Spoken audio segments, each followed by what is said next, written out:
Olá! Hoje a gente vai fazer uma análise mais a fundo na regulamentação do serviço de táxi. Temos aqui um material bem interessante, né? Leis federais, a legislação específica lá de Guarujá, em São Paulo. E alguns guias também para ajudar a gente a decifrar tudo isso. Exato. A ideia aqui é entender as regras do jogo para os taxistas no Brasil, sabe? Mas com um foco bem especial nas diferenças e semelhanças entre o que diz a lei nacional e as normas lá de Guarujá. Uhum, Para quem está estudando isso, ou trabalha com isso, ou só tem curiosidade mesmo, acho que essa conversa vai ser bem útil para ir direto ao ponto. com certeza. E olha, já para começar, tem um ponto que me chamou a atenção e que parece fundamental, né? A diferença que a lei faz entre o táxi, que é considerado o transporte público, Isso e os serviços de aplicativo, que são vistos como transporte privado. Isso muda tudo, imagino. muda completamente. É o ponto de partida essencial mesmo. A legislação brasileira, ela define o táxi como transporte público individual remunerado de passageiros. Público, individual. Parece tão um pouco contraditório, né? Mas faz sentido. Porque é de interesse coletivo, regulado pelo Estado, mas atende uma pessoa ou um grupo pequeno por vez. E essa palavrinha, público, é a chave. Significa que o governo, principalmente o município, tem um papel muito forte. Ah, tá, tipo, para dar licença, definir regra, fiscalizar. Exatamente. Concessão, regulação, fiscalização, tudo passa muito pelo poder público. E aí vem o contraste que você mencionou com os aplicativos, tipo Uber 99. Certo. Uma lei mais recente, a 13.640 de 2017, classificou esses como transporte privado individual. Veja bem, privado. A diferença é clara. Menos controle estatal direto, imagino. Bem menos. A natureza é a outra. E, para completar, a lei que regulamentou a profissão de taxista mesmo, lá em 2011, a 12.468, Uhum. ela diz que essa atividade de transporte público individual é privativa dos taxistas. Ou seja, dentro dessa caixinha legal do transporte público individual, só eles. Entendi. Essa base público versus privado realmente organiza o cenário todo. E essa lei do táxi de 2011, a 12.468, o que ela trouxe de tão novo assim a nível nacional? Você falou que antes era meio disperso? Exatamente. Antes de 2011, não tinha uma lei única, sabe? Tinha coisa pontual, tipo uma lei de 74 que falava do taxista auxiliar para fins de previdência, mas nada que abrangisse a profissão como um todo no Brasil. Ah, então essa lei de 2011 foi um marco. Foi sim. Ela reconheceu formalmente a profissão de taxista em todo o país. Criou, digamos, um estatuto nacional para eles. E o que essa lei exige na prática para alguém ser taxista? Ela estabeleceu um conjunto de requisitos essenciais. São 6 pontos principais, basicamente. Primeiro, claro, a CNH, né? Categoria B, C, D ou E. Certo? E não basta só ter a carteira de motorista. Precisa fazer um curso específico. E é um curso até que bem completo. Relações humanas, direção defensiva, primeiros socorros, até noções de mecânica e elétrica básica. Nossa, bem abrangente. Sim, e tem que ser feito numa entidade reconhecida pelo poder público. O segundo requisito é o veículo, que precisa ter as características exigidas pela autoridade de trânsito local. Isso pode variar um pouco de cidade para cidade, então. Pode variar um pouco, sim. Aí vem a parte mais burocrática. Precisa de uma certificação específica, emitida pelo órgão local que cuida disso, e também a inscrição como segurado do INSS. Isso é obrigatório para todo mundo. Autônomo, auxiliar, quem aluga o carro. Entendi, a parte previdenciária é obrigatória. Isso. E por último, para quem é taxista empregado com vínculo formal, precisa ter a carteira de trabalho, a CTPS, assinada. Faz sentido. É um pacote, né? Desde a habilidade para dirigir e lidar com gente, até a regularidade do carro e a situação fiscal e trabalhista. E além de exigir isso para ser taxista, a lei federal fala dos deveres no dia a dia. Fala assim, define deveres bem claros, coisas como atender o cliente com educação, com presteza, né? A polidez básica. Uhum. Trajar-se adequadamente para a função, manter o carro limpo, funcionando bem, a documentação em dia e, claro, obedecer ao Código de Trânsito e às regras específicas do município. E direitos, principalmente para quem é empregado, você mencionou. Sim, para quem é empregado, a lei garante um piso salarial, que deve ser negociado pelos sindicatos, e aplicação de toda a legislação trabalhista e previdenciária normal, como qualquer outro trabalhador com carteira assinada. Ok. E um item que todo mundo associa a táxi, o taxímetro. Como a lei federal trata ele? É sempre obrigatório? E a verificação? O taxímetro é um ponto central na regulação, né?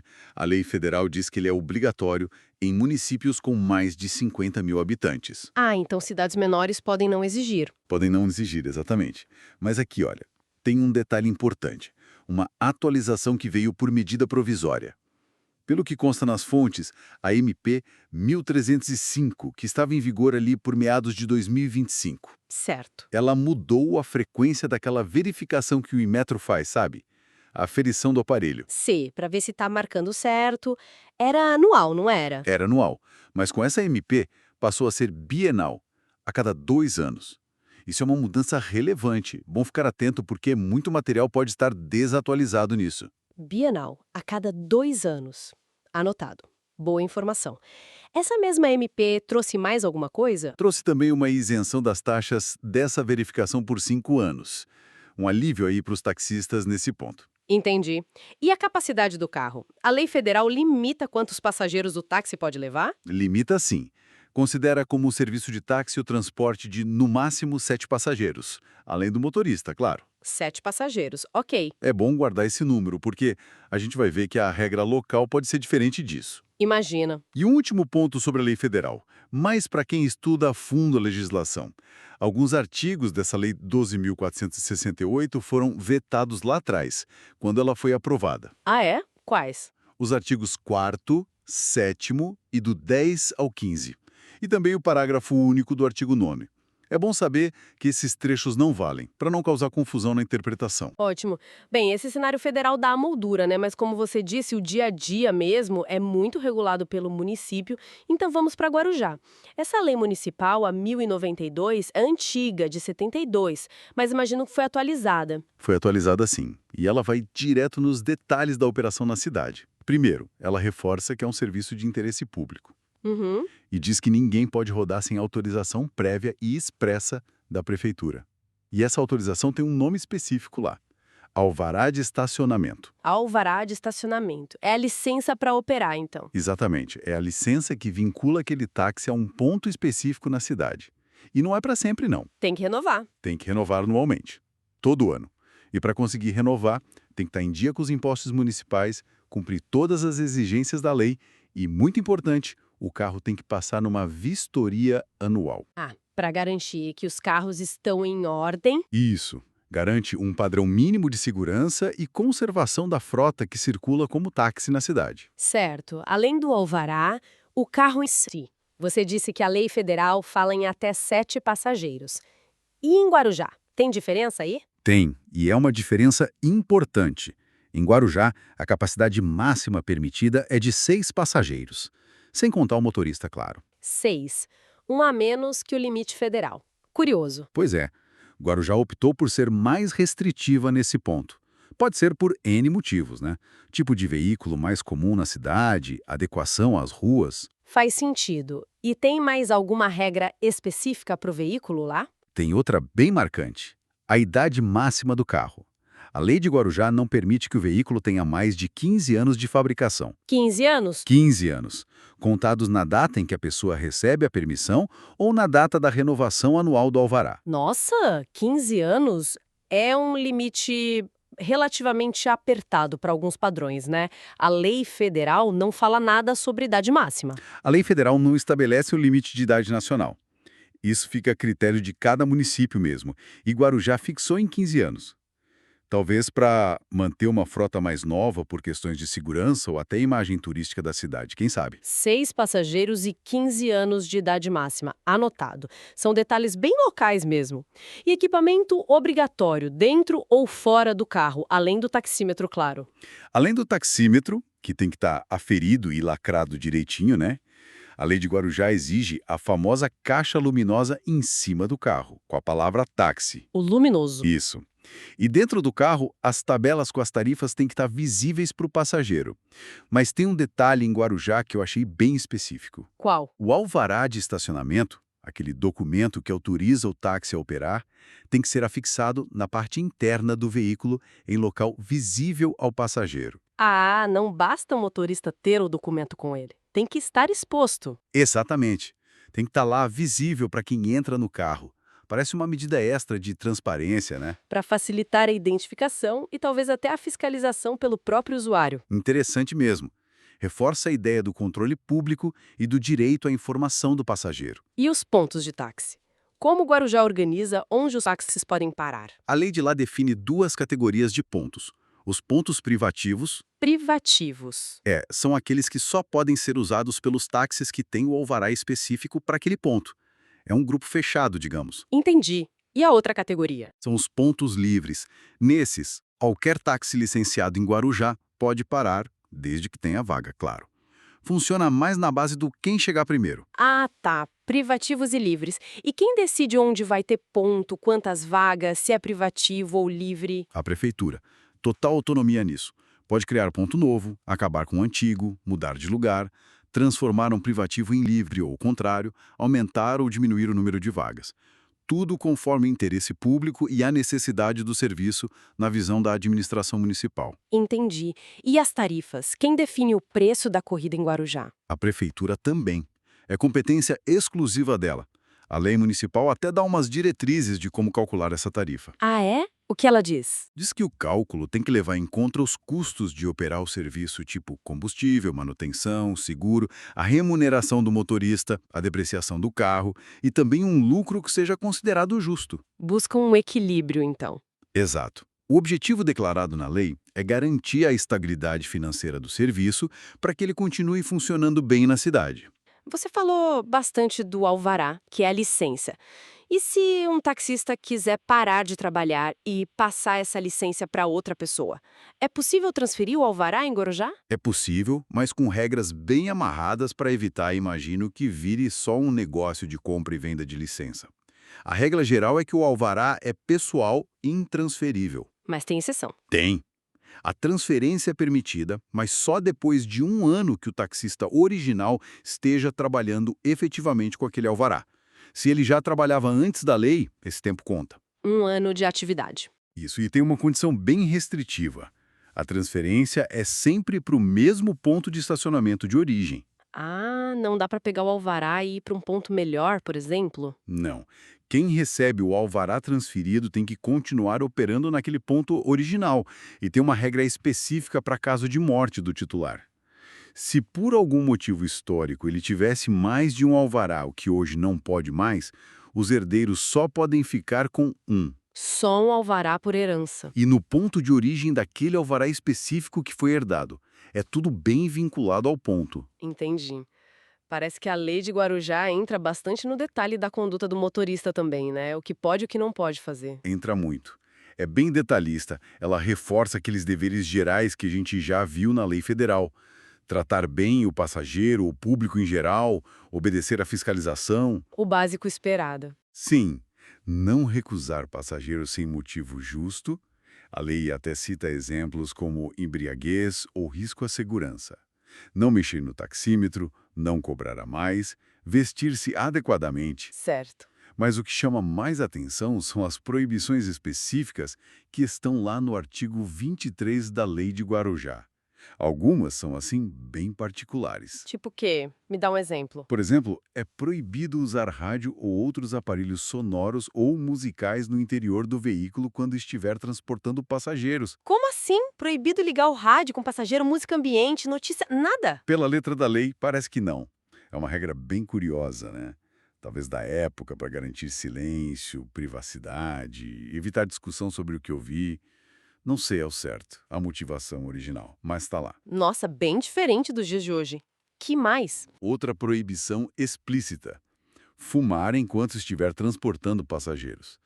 Isso hoje já é meio coberto pelas leis antifumo gerais, mas a lei do táxi de Guarujá já trazia isso especificamente. Faz sentido. E a lista continua. Proíbe usar artifícios para roubar passageiro do colega, sabe? Angariar passageiros de forma desleal. Proíbe pegar gente muito perto de outro ponto de táxi, a não ser que o outro ponto esteja vazio. Ah, para respeitar a área do colega. Isso. Proíbe fazer conserto ou lavar o carro na rua, especialmente no ponto. Proíbe perturbar o sossego público, exceder a lotação, que lá são 6 passageiros, né? Certo, 6 de Guarujá. E usar o carro para cometer crime, obviamente. Tem um detalhe interessante também. Havia uma proibição de fazer propaganda comercial no táxi, nesse mesmo artigo. Uhum. Mas essa parte específica foi revogada depois. Ou seja, hoje pode ter propaganda no táxi em Guarujá, dentro das regras atuais. Entendi. Fica claro que a ideia é manter um padrão de serviço bem controlado pela prefeitura. E se o motorista ou o dono do alvará descumprir alguma dessas regras municipais lá em Guarujá? O que acontece? A lei prevê uma escadinha de punições. Depende da gravidade e se a pessoa já cometeu outras infrações antes. Uma gradação. Isso. Começa com uma advertência, que é tipo um aviso formal. Se a coisa for mais séria ou repetida, pode vir uma suspensão do direito de dirigir o táxi. Por quanto tempo? A lei fala de 1 a 15 dias de suspensão. E a penalidade máxima, a mais grave, é a cassação do alvará de estacionamento. Perder a licença de vez. Exatamente. Perder o direito de operar como taxista na cidade. Mas é importante dizer, para aplicar qualquer uma dessas punições, não pode ser de qualquer jeito. Tem um processo. Tem que ter um processo administrativo direitinho que garanta a ampla defesa para o infrator. Ele tem que poder se explicar, apresentar prova. Certo, direito de defesa. E ele pode recorrer da decisão para o prefeito. A responsabilidade pela infração pode cair sobre o dono do alvará ou sobre o dono do carro, se for diferente, ou até ser solidária, envolvendo também os motoristas auxiliares ou empregados que trabalham naquele carro. Certo, fizemos um bom percurso em lei federal, lei de Guarujá. Para a gente amarrar tudo, quais seriam as diferenças assim mais gritantes que quem está ouvindo precisa guardar? Olha, eu acho que podemos resumir os pontos-chave, sim, para ficar claro. A Lei Federal, a 12.468, ela dá o quadro geral, né? Define a profissão no Brasil todo, estabelece aqueles 6 requisitos para ser taxista, os deveres e direitos mais básicos. Fixa o limite nacional de 7 passageiros e tem a regra do taxímetro, obrigatório para mais de 50 mil habitantes e com aquela verificação que agora é bienal por causa da MP. Certo. E a de Guarujá? Já a Lei Municipal de Guarujá, a 1092, vai no detalhe da operação lá na cidade. Exige o alvará de estacionamento, que tem que ser renovado todo ano, define os pontos privativos e livres. E as diferenças de número? Exato. Impõe um limite menor, de 6 passageiros, estabelece a idade máxima do carro em 15 anos, exige equipamentos específicos como o alvará ter que ficar visível dentro do carro. E as regras de conduta? Isso, tem aquelas regras de conduta bem específicas, tipo a proibição de usar rádio ou fumar com passageiro a bordo e, claro, as sanções locais. Advertência, suspensão e cassação do alvará. Ótimo resumo. E se a gente pensar naquelas pegadinhas, sabe? Aqueles detalhes que podem confundir ou que costumam cair em prova, o que a gente reforçaria? Boa. Pontos para ter atenção redobrada. Primeiro, a capacidade. Não misturar o federal, 7, com o de Guarujá, 6. Lembrar que o município pode ser mais restrito. Segundo, a idade do veículo. Os 15 anos são regra de Guarujá. A lei federal não fala disso. Certo. Terceiro, a verificação do taxímetro. É bienal agora, não mais anual. Culpa da MP recente. Muita atenção nisso. Quarto, as proibições municipais. Lembrar que não poder usar rádio ou fumar com passageiro é regra de Guarujá, não é algo nacional. Quinto, o alvará visível. Essa exigência de afichar o documento no carro também é particularidade de lá. Sexto, os vetos na lei federal. Saber que aqueles artigos 4º, 7º, 10 a 15, para o único do 9º, não estão valendo evita erro de interpretação da lei nacional. E sétimo, a transferência do alvará. Em Guarujá, lembrar do prazo de 1 ano e da obrigação de manter o ponto original. Ufa! Foi denso, mas muito esclarecedor. Fica nítido mesmo como a regulamentação do táxi é feita em camadas, né? Tem a base nacional e depois o município vem e ajusta os detalhes para a realidade local, como a gente viu bem em Guarujá. Exatamente. E aquela diferença inicial que a gente falou entre transporte público, táxi e o privado, os apps, ela realmente explica muita coisa, né? Justifica porque as regras e o controle são tão diferentes. Justifica tudo, na verdade. É um ótimo exemplo de como um serviço que a gente usa no dia a dia tem uma arquitetura regulatória complexa por trás. A lei tenta achar um equilíbrio, né, entre garantir um serviço padronizado, seguro, com supervisão do poder público Uhum. e, ao mesmo tempo, considerar as necessidades e características de cada cidade. Entender essa natureza pública do táxi, em contraste com a privada dos aplicativos, é o fundamental para sacar por que as exigências são tão distintas. Com certeza. Então, para quem quiser continuar pensando sobre isso, refletindo sobre o tema, que questão final a gente poderia deixar no ar? Algo para provocar uma reflexão a mais. Uma reflexão interessante, eu acho, é pensar no futuro dessa convivência. Como essa regulação mais tradicional do táxi, que é federal, mas tem muito peso municipal, vai evoluir com a presença forte dos aplicativos, Boa pergunta. por mudanças na lei dos táxis. Será que a gente vai ver uma tendência de simplificar as regras dos táxis para eles poderem competir melhor? Ou o contrário, né? Ou o contrário? Será que as cidades vão querer reforçar as regras locais, como essas de Guarujá, para marcar ainda mais a diferença? Para dizer, olha, táxi é serviço público, tem outro padrão, outras exigências. Como vai ser esse equilíbrio entre manter a regulação tradicional e reagir ou incorporar as inovações tecnológicas e os novos modelos de negócio? É uma dinâmica que está acontecendo agora, né? Exatamente. É uma dinâmica em aberto e o resultado vai ter muitas implicações para a mobilidade urbana como um todo. Fica aí a questão para a gente acompanhar e pensar.